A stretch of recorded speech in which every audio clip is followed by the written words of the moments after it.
So I want to talk about how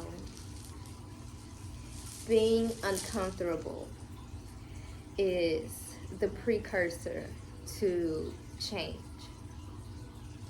And one thing I've always noticed during the times that I was about to go through major changes and shifts was how I felt. Sometimes I would get very uncomfortable, and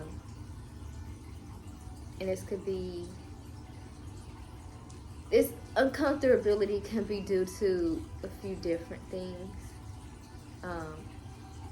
Uncomfortable because you're in a situation that you know you shouldn't be in, and you keep trying to make it work, but yet you're a triangle peg trying to fit into a circle little thing. And so you're gonna feel uncomfortable when you're waiting for your new reality to show up. It's definitely been a time that I've been uncomfortable. And sometimes if I'm still uncomfortable, that means that I need to decide and take action. And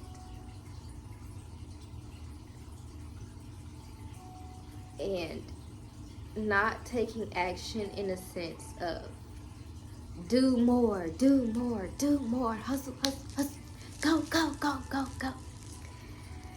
Not in that sense. So let's just say, for example, when I moved out,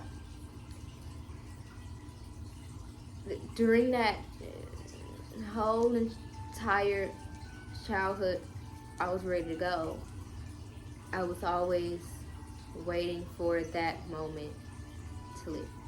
But when all the stars aligned in X, Y, and Z, okay, somehow, magically, I get to the point where all the stars align. I got to that point, but I kept making excuses, and I was setting goals that were too far. I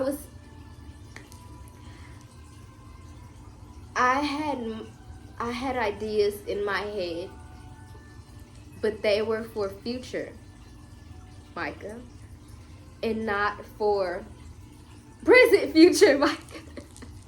Like, they were for future Micah. And not saying that I can't get things as soon or quickly, because I tend to get things a lot sooner than what I imagined. But I was holding on to like this very wild and big idea, and things just weren't lining up. They weren't adding up. But yet I was unhappy with being at home with family and all of that stuff.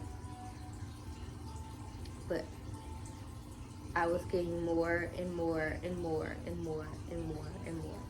uncomfortable as the days went on, as the weeks went on, as the months went on. Things just kept piling up.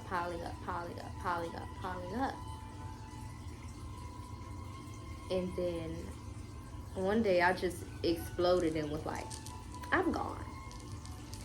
And that was a Sunday. I told myself by Friday, I'm up out of here no matter what. Once I made that decision, even though it was really hard, once I made that decision, things just opened up.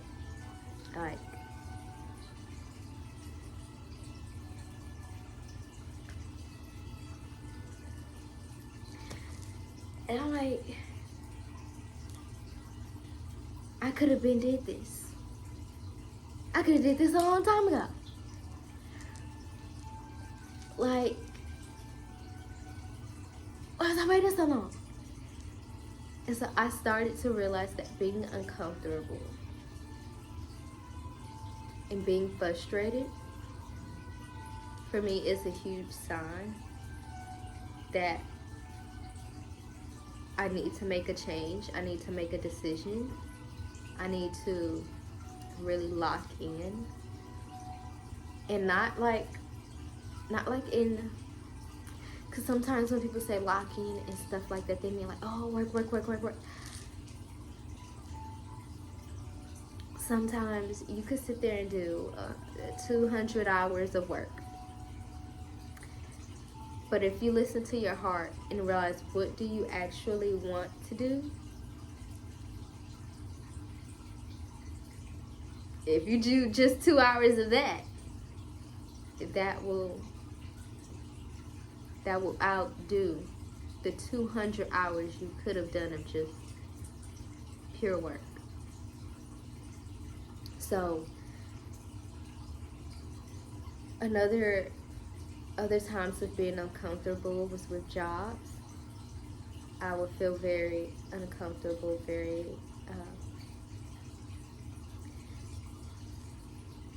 you could just see it all over me when it would be like this weird anxiousness. It would be a very weird, uncomfortable feeling.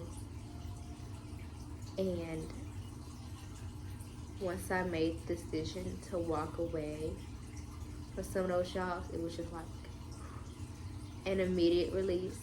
And then something better would come afterwards. But I realized that I had to make the decision to do the thing. And so often being uncomfortable is a sign and a precursor to change in making a decision. If you want to know a little bit more on how to figure out like how you should make decisions and how like it should feel, I recommend Human Design. And getting your Human Design chart and reading up what type you are. I'm a generator, so our sign of being out of alignment is frustration. And then I have emotional authority. And so my emotions go through waves, goes up and down. So I need to wait until I go through an emotional cycle to be like, okay,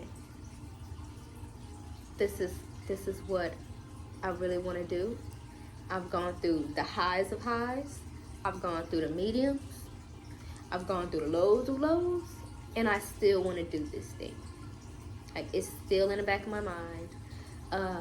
Another thing is when like you find yourself fantasizing about certain things.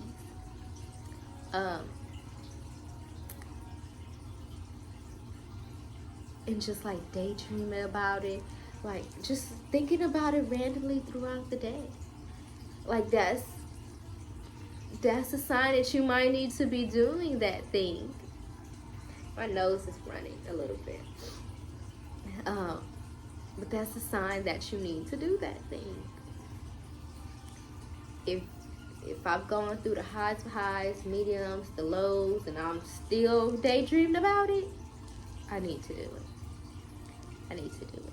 If it feels good.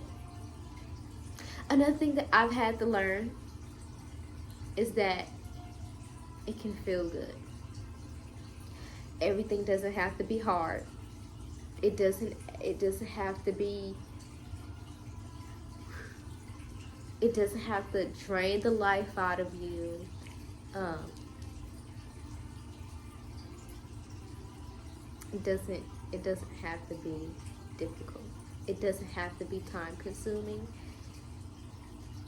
Let all of that go, because it is so many things that can come through the path of least resistance, that can be easy, that can feel good, that could feel pleasurable. There are things out there that can feel like that, and so I realize that is another sign for me. It's when I start doing the thing, whatever it is, and it feels good. It feels good. It feels right. It feels right. Oh. But yeah, change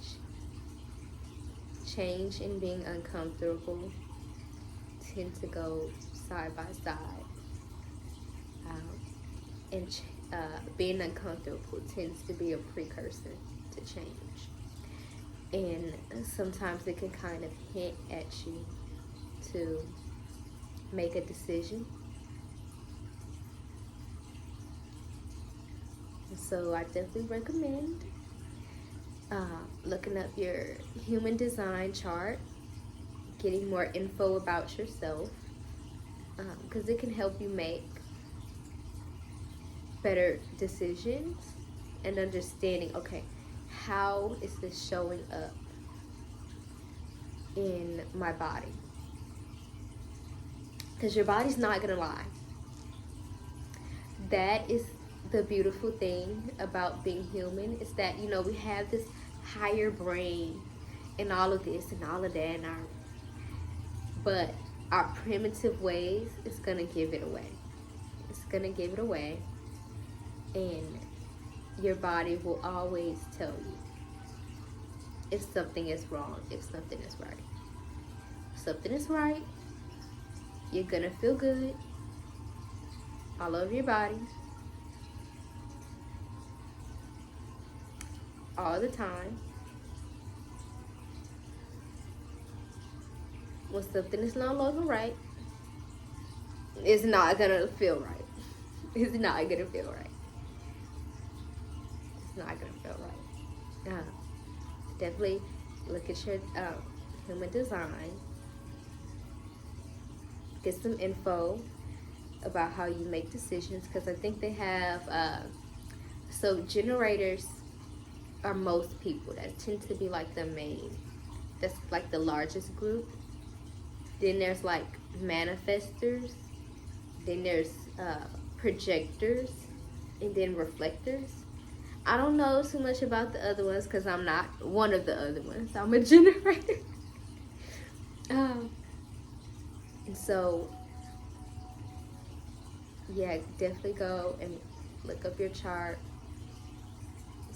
Get more info, because that might be helpful as to understanding how you make decisions, and how you kind of go through life, why you kind of go through certain things in life. So, for example, I have trial and error in my chart, which means that I will learn a lot by just going through life.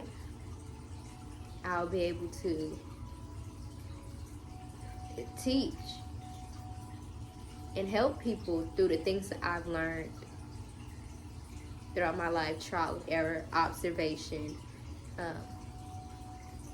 That's another thing that was kind of my chart, was being observant.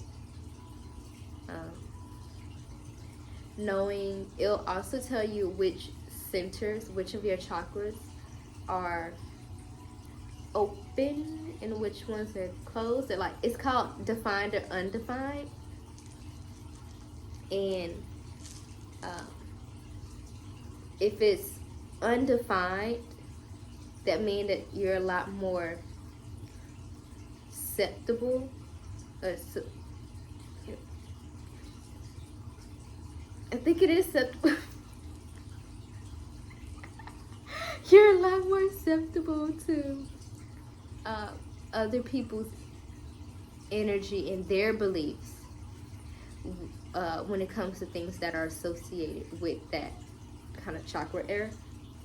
So let's say for the root chakra, if it's undefined, that means that you may absorb a lot of other people's beliefs when it comes to safety and security.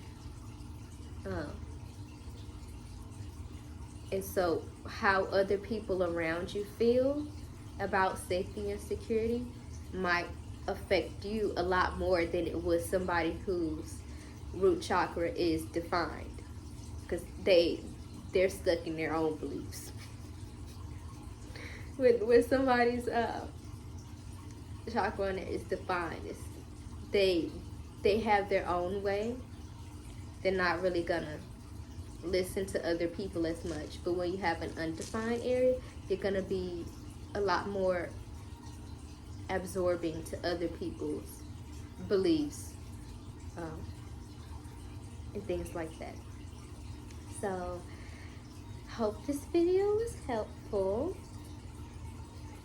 and I shall see you guys soon.